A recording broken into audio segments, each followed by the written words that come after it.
안녕하세요. 앞서 보신 영상은 우리가 앞으로 사용할 코딩키즈라는 앱을 통해 만들 수 있는 게임입니다. 오늘은 이런 게임을 만들기 위해 가장 중요한 기초를 배우는 시간을 갖도록 하겠습니다.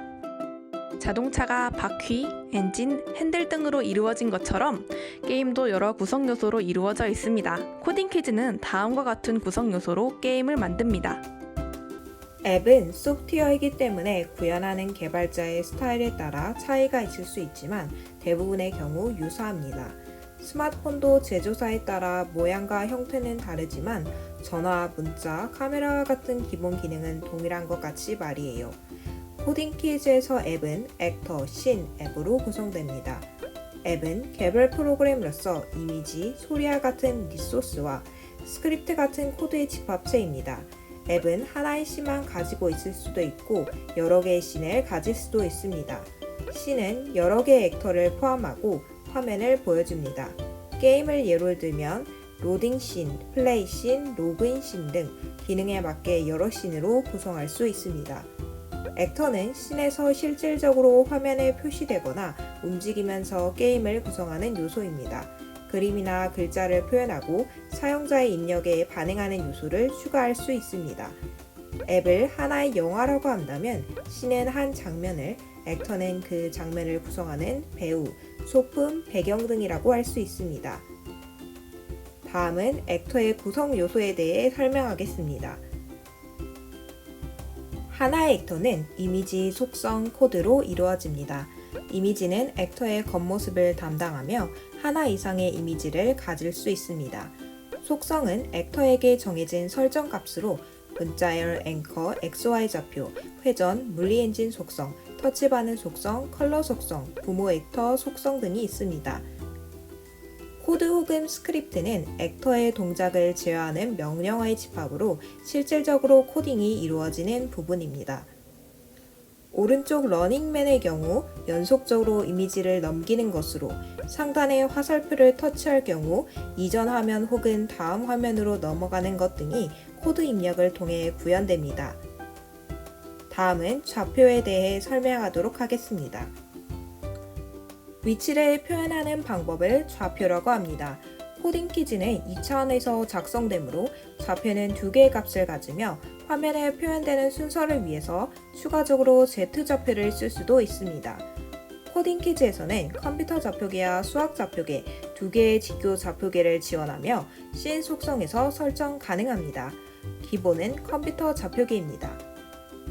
컴퓨터 좌표계는 화면의 왼쪽 위를 0,0으로 하며 오른쪽으로 갈수록 X값이 증가하고 아래쪽으로 내려갈수록 Y값이 증가합니다. 수학 좌표계는 화면의 가운데를 0,0으로 하며 오른쪽으로 갈수록 X값이 증가하는 것은 같으나 아래쪽으로 갈수록 Y값은 감소합니다. 코딩키즈에서는 아이패드 모델에 따른 격차를 줄이기 위해 화면의 크기가 1024 곱하기 768로 고정되어 있습니다. 액터를 움직일 때 모든 좌표를 기억할 수 없기 때문에 액터의 중심을 기준으로 삼는데 이를 앵커, 닷이라고 표현합니다. 화면 속 비행기 액터의 중심 좌표, 즉 앵커의 좌표는 512,384입니다. 다음과 같이 액터를 움직이면 앵커의 좌표가 변하는 것을 보실 수가 있습니다. 다음은 이벤트에 대해서 배우겠습니다. 스마트폰 화면을 필요에 따라 터치하지 1초, 1분, 1시간 같은 정해진 시간마다 터치하지는 않습니다. 이렇게 언제 발생할지 모르는 사건을 이벤트라고 합니다. 코딩키즈에서는 발생한 이벤트를 처리하기 위해 이벤트 핸들러, 처리기를 코딩함으로 원하는 동작을 할 수 있습니다. 코딩키즈에서 이벤트는 씬이 시작했을 때, 터치 이벤트, 메시지를 받았을 때 등이 존재합니다. 그중 터치 이벤트는 눌러질 때, 이동할 때, 끝날 때, 들어올 때, 나갈 때 등으로 나눠집니다. 각각의 이벤트가 발생했을 때 이벤트 핸들러를 통해서 원하는 동작을 구현할 수 있는데요.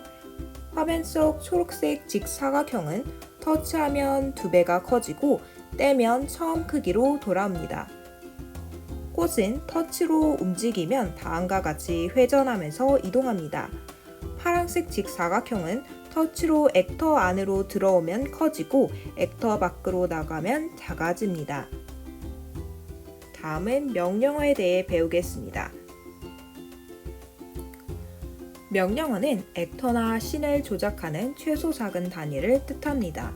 일종의 하나의 문장이라고 할 수 있습니다. 명령어는 어떤 부분을 제어하는지에 따라 컨트롤, 모양, 움직임, 사운드, 데이터, 메시지 등으로 분류됩니다. 이러한 명령어를 조합해서 원하는 앱을 만드는 과정을 우리는 코딩이라고 합니다. 다음은 변수에 대해 배우겠습니다. 변수는 값을 보관하는 장소입니다. 변수를 사용하는 것은 다시 그 값을 쓰기 위함으로 한번 쓰는 값을 변수로 사용하는 것은 메모리 공간의 낭비입니다. 화면의 예제는 터치로 아래 별을 이동하고 터치가 끝나는 순간 원래의 위치로 돌아가게 합니다. 이것을 구현하기 위해서 별이 있었던 위치를 변수를 통해 기억해야 하겠죠. 다음으로는 변수를 사용하여 삼원색을 만들어 보겠습니다. 빨강, 녹색, 파랑을 삼원색이라고 합니다. 삼원색을 더하면 모든 색상을 만들 수 있다고 합니다. 컴퓨터에서 색은 0에서 255의 범위로 표시합니다. 예를 들어 빨강이 0이면 빨강 성분이 하나도 없는 것이고 255이면 빨강 성분이 최대로 들어간 것입니다. 화면 속 예제는 변수를 사용하여 삼원색을 만듭니다. 터치로 문지르면 빨강, 녹색, 파랑의 값이 각각 바뀌고 각 값을 합성한 색이 배경에 표시됩니다. 각 원은 해당 색 성분의 값을 변수로 저장하고 있습니다. 원을 문지를 때마다 변수에 저장된 값은 15만큼 커지고 손을 떼면 그 값을 유지합니다. 컴퓨터에서 색의 범위는 0에서 255이므로 변수에 저장된 값이 255를 넘을 경우 값은 0으로 초기화됩니다. 이상으로 기초과정을 마무리하겠습니다. 이번 시간에 배운 이론을 토대로 다음 시간부터는 코딩을 통해 직접 앱을 만들어 보겠습니다. 시청해 주셔서 감사합니다.